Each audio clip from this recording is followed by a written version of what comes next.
Hello students, welcome to my YouTube channel UV learn. आज हम class 8 science का chapter number 2 जो हमने पढ़ा था micro organisms friend and foe, इसके क्वेश्चन आंसर्स करेंगे। लेकिन क्वेश्चन आंसर्स करने से पहले आपको ये चैप्टर अगर अच्छे से समझ में आ जाए तो क्वेश्चन आंसर्स करना इजी हो जाता है, उनको आपको लर्न करने की ज़्यादा ज़रूरत नहीं पड़ती और आपको वो समझ में आ जाते हैं अच्छे से। तो उसके लिए अगर आपने वो वीडियो नहीं देखी है जिसमें मैंने आपको ये चैप्टर समझाया था, तो यहाँ कॉर्नर में आई बटन आ रहा है, इस पर आप क्लिक करके उस वीडियो को देख सकते हैं। तो चलिए शुरू करते हैं अभी हम क्वेश्चन आंसर्स। यहाँ फर्स्ट क्वेश्चन है फिल इन द ब्लैंक्स। तो ब्लैंक्स है, इनको फिल करना है। फर्स्ट है इसमें micro organisms can be seen with the help of a dash. तो माइक्रो ऑर्गेनिजम्स जो है उनको हम कैसे देख सकते हैं, हम अपनी आंखों से नहीं देख सकते, तो उसको देखने के लिए हमें क्या इंस्ट्रूमेंट चाहिए, तो वो आपको बताना है यहाँ पर, वो है माइक्रोस्कोप। तो माइक्रोस्कोप से ही हम देख सकते हैं क्योंकि ये बहुत छोटे छोटे होते हैं। सेकेंड है इसमें blue green algae fix dash directly from air and enhance soil fertility या फर्टिलिटी ऑफ सॉइल। तो सॉइल की फर्टिलिटी को बढ़ाने के लिए ब्लू ग्रीन एल्गी कौन सी गैस का डायरेक्टली एयर से फिक्सेशन करती है, तो वो नाइट्रोजन फिक्सेशन हम कहते हैं उसको, तो नाइट्रोजन गैस है वो, तो नाइट्रोजन आ जाएगा यहाँ पर। सी पार्ट है alcohol is produced with the help of dash. तो अल्कोहल किस माइक्रो ऑर्गेनिज्म की हेल्प से प्रोड्यूस होता है वो आपको बताना है, वो है ईस्ट। डी है cholera is caused by dash.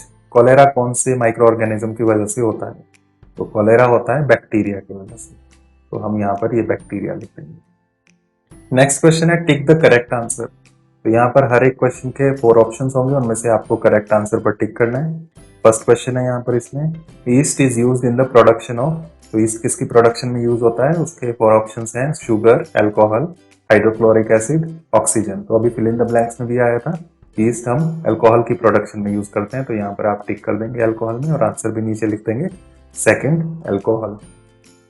Next part है इसमें the following is an antibiotic. तो एंटीबायोटिक कौन सा इनमें से, सोडियम बाइकार्बोनेट, स्ट्रेप्टोमाइसिन, अल्कोहल या यीस्ट। तो ये भी हमने पढ़ा हुआ है। स्ट्रेप्टोमाइसिन जो है यहाँ पर ये एक एंटीबायोटिक है, तो इस पर आप टिक करेंगे और आंसर में भी सेकेंड स्ट्रेप्टोमाइसिन लिख देंगे। सी पार्ट है carrier of malaria causing protozoan is. तो मलेरिया जिस प्रोटोजोअन की वजह से होता है वो कौन कैरी करता है, ये आपको बताना है, किसकी बॉडी के अंदर होता है जिससे ह्यूमंस तक ये पहुंचता है। तो इसमें ऑप्शंस हैं female anopheles mosquito, cockroach, house fly, butterfly. तो आप जानते हैं कि मलेरिया जो है मॉस्किटो के काटने से होता है, तो वो फीमेल एनाफिलीज मॉस्किटो होता है जिसके ऊपर ये प्रोटोजोआ जो है मलेरिया का ये होता है, तो इसको आप टिक करेंगे और आंसर लिखेंगे first female anopheles mosquito. D part है the most common carrier of communicable diseases is. तो जितनी भी कम्युनिकेबल डिजीजेस हैं, हवा से, पानी से, एक दूसरे को छूने से जो फैलती हैं, वो किसकी वजह से होती हैं, उसका कैरियर कौन सा इनमें से है, वो ऑप्शन आपको बताना है। And, house fly, dragon fly या स्पाइडर फ्लाई, किसकी वजह से ज्यादातर कम्युनिकेबल डिजीजेस फैलती हैं। तो इसका करेक्ट आंसर है हाउस फ्लाई, जो हमारे घरों में मक्खी होती है उसकी वजह से ज्यादा ये फैलती है, तो आंसर आप करेंगे सेकंड हाउस फ्लाई। ये पार्ट है द ब्रेड और idli dough rises because of. तो ब्रेड या इडली बनाने के लिए जो आप आटा गूंथते हैं वो क्यों राइज करता है, वो क्यों फूल जाता है, उसका आपने बताना है यहाँ पर। फर्स्ट है heat, second grinding, growth of yeast cell या नीडिंग। हीट यानी कि गर्मी की वजह से, ग्राइंडिंग उसको पीसने की वजह से, या उसमें ईस्ट सेल जो ग्रो करती हैं उसकी वजह से, या नीडिंग जो हम उस आटे को गूंथते हैं उसकी वजह से। तो इसका करेक्ट आंसर हो जाएगा ग्रोथ ऑफ ईस्ट सेल्स। तो ईस्ट जो इसमें हमने डाला होता है उनकी ग्रोथ होती है, और वो जब रेस्पिरेशन करते हैं, सांस लेते हैं, उसमें कार्बन डाइऑक्साइड जो रिलीज होती है, वो कार्बन डाइऑक्साइड उसमें इकट्ठी होती है डो के अंदर, और उसकी वजह से आपका डो फूलता है। तो ये आपका आंसर हो जाएगा third, growth of yeast cells. Next part है the process of conversion of sugar into alcohol is called. तो शुगर से अल्कोहल में जो कन्वर्जन होता है इस प्रोसेस को हम क्या कहते हैं, नाइट्रोजन फिक्सेशन, मोल्डिंग, फर्मेंटेशन या इन्फेक्शन। तो इसका करेक्ट आंसर है फर्मेंटेशन।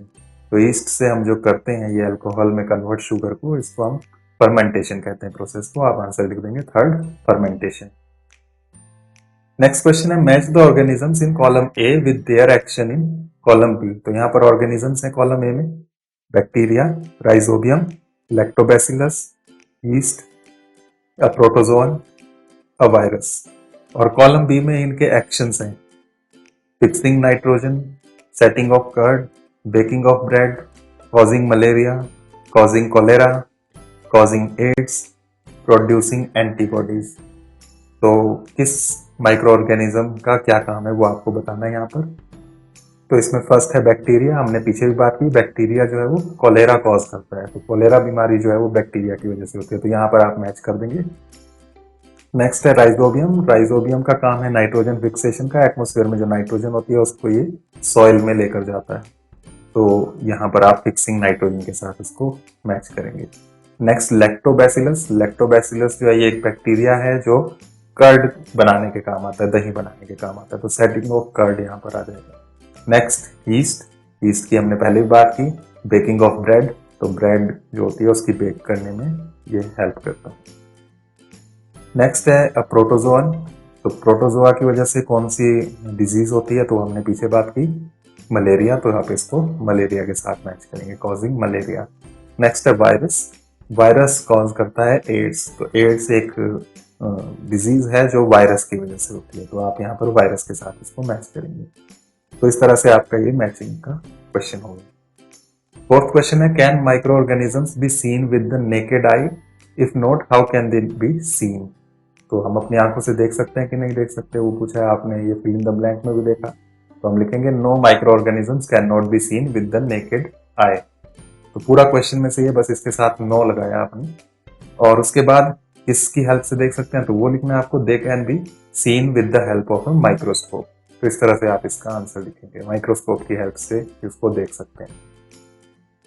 फिफ्थ क्वेश्चन है, what are the major groups of micro organisms. तो माइक्रो ऑर्गेनिजम्स को किन मेजर ग्रुप्स में हम बांटते हैं वो आपको बताना है।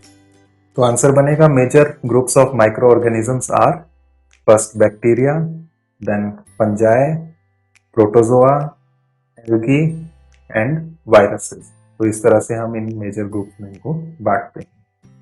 सिक्स्थ क्वेश्चन है, name the micro organisms which can fix atmospheric nitrogen in the soil.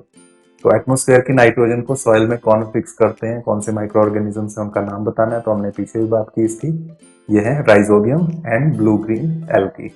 तो राइजोबियम जो बैक्टीरिया है और ब्लू ग्रीन एल्गी होती है, ये एटमॉस्फेरिक नाइट्रोजन को सॉइल में फिक्स करने का काम करती है। नेक्स्ट है, write 10 lines on the usefulness of micro organisms in our life. तो हमारी लाइफ में माइक्रो ऑर्गेनिजम्स के क्या क्या फायदे हैं, यूजफुलनेस क्या है, उसके बारे में 10 लाइन्स आपको यहाँ पर लिखनी है।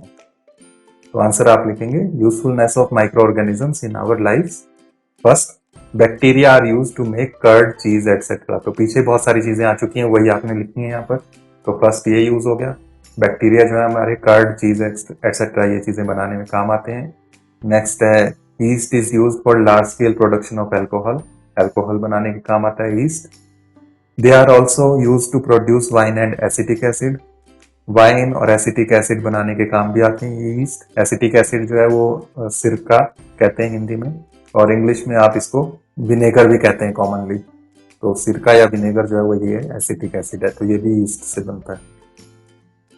नेक्स्ट है, bacteria and fungi are used to produce antibiotics. तो एंटीबायोटिक्स जो मेडिसिन होती हैं उसमें बैक्टीरिया और फंजाई का यूज होता है। फिफ्थ है, yeast is use for making bread, cake, idli etcetera. तो ये भी आपके ईस्ट से बनते हैं इसकी हेल्प से। उसके बाद सिक्स्थ होगा इसमें, some bacteria and blue green algae help in increasing soil fertility by fixing nitrogen. तो नाइट्रोजन फिक्सेशन करके ये बैक्टीरिया और एल्गी जो होते हैं, ब्लू ग्रीन एल्गी, ये सॉइल की फर्टिलिटी को बढ़ाते हैं। नेक्स्ट है, micro organisms are use to produce vaccines.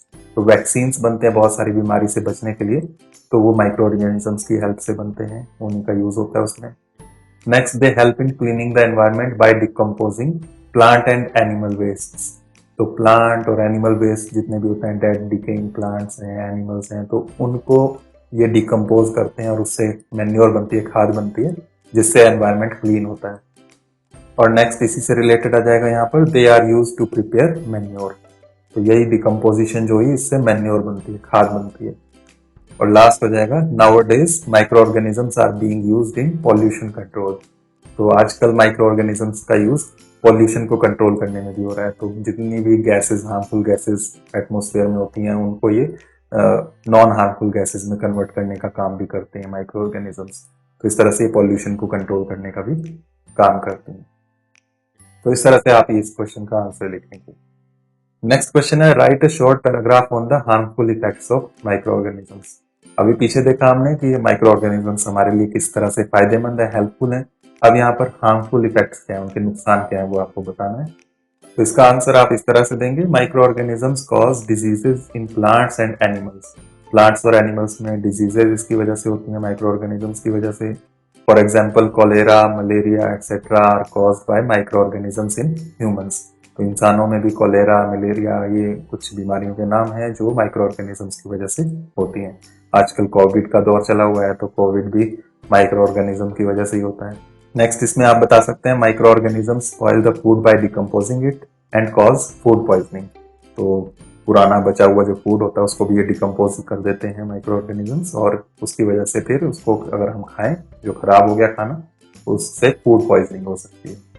तो ये हमारे लिए हार्मफुल इफेक्ट्स हैं माइक्रो ऑर्गेनिजम्स के। नेक्स्ट क्वेश्चन है what are antibiotics, what precautions must be taken while taking antibiotics. तो एंटीबायोटिक्स क्या है वो बताना है, और उनको लेते वक्त क्या क्या प्रिकॉशंस रखनी चाहिए वो भी आपको यहाँ बताना है। तो आंसर एंटीबायोटिक्स बताते हैं पहले। Antibiotics are the medicine that kill और stop the growth of disease causing micro organisms. तो जो भी माइक्रो ऑर्गेनिज्म जिनकी वजह से डिजीज होती है हमारे बॉडी के अंदर, उनकी ग्रोथ को या तो स्टॉप कर देते हैं या फिर उनको किल ही कर देते हैं। तो इस तरह की जो मेडिसिन होती हैं उनको हम एंटीबायोटिक्स कहते हैं। Antibiotics are produced from micro organisms, और ये माइक्रो ऑर्गेनिजम्स से ही बनती हैं। और इनकी प्रिकॉशंस क्या है इनको लेते वक्त, वो आपको बताना है। तो प्रिकॉशंस लिखेंगे आप, antibiotics should be taken only on the advice of a qualified doctor. Qualified doctor की एडवाइस पर ये लेनी चाहिए। और सेकंड है we must complete the course prescribed by the doctor. तो डॉक्टर ने जो भी कोर्स बताया है 3 दिन का, 5 दिन का, वो कोर्स हमें कंप्लीट करना जरूरी होता है, तभी ये नेक्स्ट टाइम भी असर करेंगे। अगर आपने कोर्स अधूरा छोड़ दिया तो नेक्स्ट टाइम इनकी इफेक्टिवनेस कम हो जाएगी। तो ये आपको प्रिकॉशंस यहाँ पर लेनी चाहिए।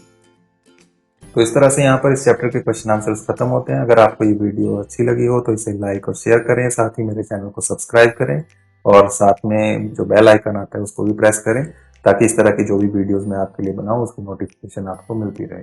तो आज के लिए इतना ही, थैंक यू। नेक्स्ट वीडियो में हम नेक्स्ट चैप्टर की बात करेंगे।